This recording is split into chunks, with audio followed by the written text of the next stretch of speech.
Hello everyone, in this video I will show you how to add texture in Photoshop. If you find this guide useful, consider subscribing and leaving a like. Thank you. Well, the first step would be to create a new project with the photo we want to texture. Then we will go to Google and search for the texture we want. In my case, I will search for wrapped paper texture, but it works with any texture. Let's go to images and we choose the ones we like the most. Copy it,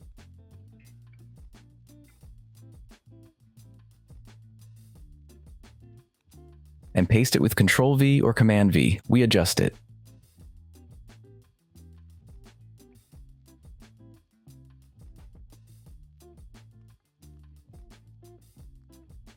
Now click on the texture and here we will choose the option Multiply.